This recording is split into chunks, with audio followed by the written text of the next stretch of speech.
So, what are some weekly routines, or what are some things that really make the biggest difference for solopreneurs? Because there are 100 bajillion books out there, 100 bajillion podcasts, and it can feel overwhelming if all of these different outlets are telling you conflicting things. Right. So we're hearing it first here from Kathleen. What are some things that we can be doing? So one of the big things that I like to have people implement and that I talk about all the time is a weekly planning routine. And Okay. that was, that's where everything changed for me, because I used to, I'd come into Monday morning, and I've always liked the term, like, you kind of crash landed, and it's like, what do I do? And I found that I would waste like literally half my day trying to, stop and start. And what should I do? And I don't know if I should do that. And it was frustrating. And I found over the weekends I would stress about the upcoming week. And I was like, all right, I need to like get a handle on this.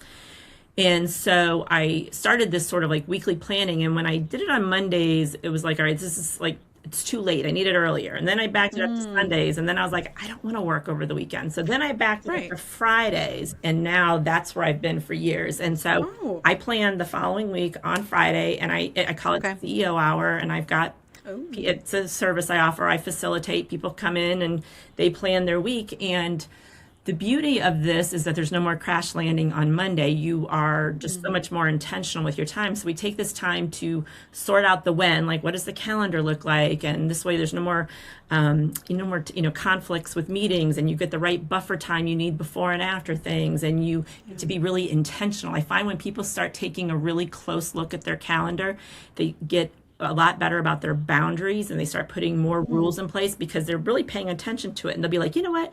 I don't want any more meetings before like 11. I want to have that morning time to work on stuff. And then I'm going to have meetings here, or I don't want to do any more meetings on Fridays, or I don't want to do this, or I don't want to do that. And they just get really clear on what they want and don't want when they're looking at it really closely. So that's the first part. Then we get into like, what's our game plan for the week? So this is about just really having a handle on the task management part and making sure that we're equating like the big goals with our action items. Like, I have this goal, but how do I break it down, and what do I actually do when I sit down at my desk tomorrow? So making sure that those things are there. And then like all the weekly routines. And so we use this time to really to be intentional, to take control of our time, to be able to show up on Monday and have a game plan that's going to help us win the week. So often with business owners, they just kind of carry this massive list from week to week. And even if they're looking at a week where they have, maybe it's a heavy meeting week and they have absolutely no time, they still drag this gigantic list in there. And then they feel like a huge failure, like I got nothing done. And rather than say, all right, you know what, this week's really crazy. This list needs to stay over here. And what do I need to do this week? What the most important things are, this, and this. And now I've got something I can handle. I can end up winning the week, feel good about it, and progress the most important things. Because when you're stressed and in the moment and you don't have time, you go for the easiest thing. You don't go for the right thing. You go for the easiest. And so this like helps us make sure that we're progressing the right things. We also take time then to look at numbers, a lot of CEO things. So that to me is the most important thing. And, having that time protected and that like kind of container of space to do that is number one. That's the top thing for me. And again, that makes sure that you're progressing the right priorities, because like I said, in the moment, we'll scramble for the easiest thing to do. What's the easiest thing I can take off my list? And that's, that's not going to move you forward. I think one of the other things is your business development routine, and it's, and whatever that is, you've got to, everybody's business is different, but I know working with mostly service-based business or all service-based business owners, like networking and follow up, like that's always a big part of it, the engagement on social media. So like having, what's your little routine around that, and making sure that every week you're doing that. Because I think one of the other traps for business owners is that when we're busy with client work, we drop the business development, and then no pipeline, and then all of a sudden projects wrap up and you're like, oh, there's nobody waiting, now what?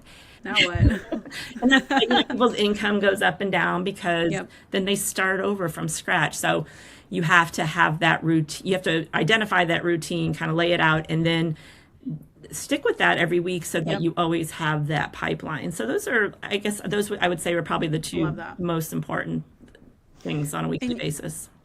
you mentioned CEO hour. Is that you said we, if I heard correctly? Yeah. So you will do, let me back up. My mind is blown a little bit. When everything feels like it's on fire, maybe not me. We'll just use Somebody me. else. Another person named Ashley that has mentioned that it has more than one business. And she has this long list, and I'm a paper girl. So I physically Yeah. and mentally carry the list from week to week. And everything feels like it's on fire, and it's hard to prioritize when everything is priority number one, right? And you have the strong team. Again, we're talking about another girl named Ashley. She has a strong team. She loves a planner. She loves lists, but everything's on fire. You are saying as a strategist that you do this hour of planning with said business owner, not me, another Ashley, and sit and go through priorities and the next week. We're avoiding Sunday scaries, is what I think people say, and the Monday morning chaos. We can't make plans in the week that we're already in because we're already in the week. So Right. they're saying we sit together, we do the CEO hour, and create habits, routines for the next week. Is that about right? That's correct. I actually do it a couple times on Friday because I have a couple different sets of people that do it. Okay. Yeah. In a group or individual? In a group. So I have two. Yeah, it's one of my services, and Okay. and the other thing too, I didn't like really talk about this, but you mentioned the Friday and the Sunday scaries. One of the other benefits of doing this on Friday is that then you go into the weekend and you know it's all taken care of. Like there's no more like, oh my gosh, do I have that meeting? Oh my gosh, should I do this? Because Right. you've laid eyes on it all. You know it's all set. You know you're ready to go, and so you can go off into your weekend and not worry about anything. And that peace of mind was just huge for me, especially Yeah. when with kids in the house and you're busy and like you don't want to Right. panic about things. But No. yeah, that's what we do. I facilitate that time. People are, there. So it's a community and people are in their office and I'm like, okay, now we're going to do this. And now we're going to do this. And I will bring up little strategies and I'll, reminders and, like this week, for example, the 15th, tax day, like, hey, don't forget, you got to pay estimated taxes. Don't forget this holiday's coming up. Do you have your, calendar set on this? Don't forget, so like, well, and there's lots of little time management strategies and we'll kind of bring those up and then and then once in a while we'll be like, okay, what's been hanging out on your list for a really long time that you're avoiding? Let's address the things we're avoiding today. The hard ones. Yeah. We either need to just delete it or we need to make a plan or we need to, what's the problem here? And, everyone has those things. They just, every week they're like, we'll look at that next week. And every couple weeks it's like, all right, we need to deal with those things. So What are we doing? Yeah. So I kind of facilitate that as we go through.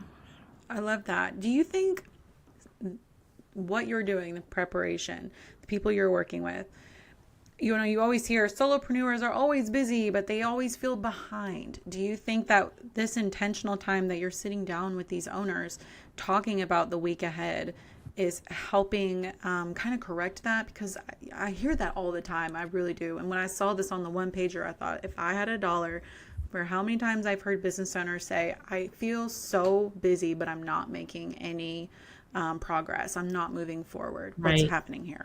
Yeah, and that's part of it. And the other piece of it that I do with these guys is quarterly planning. So when I first got into my business, I read the book, what's it called? The 12-Week Year? Is that what it's called? The 12-Week Year. And that really, I was like, oh, I like this. Because I had come from an annual planning background and it was like, this is too long. It's too far. The goalpost is so far, I can't even see it. And so much to plan. Yeah. And then we wait till it's urgent. So the quarterly plan, the 12-week, 90-day, whatever you want to call it, really spoke to me. And I think for most small business owners, I haven't really run into anybody whose business didn't work for that. I mean, maybe there's something out there, but most of the people that I work with, this time frame works. And it works for a couple of reasons. One, it's long enough to get things done, but it's short enough that you can see the goalposts. And so you get right into action because that's right. All right, I have 12 weeks. I've identified this goal, and I'm going to get this thing done.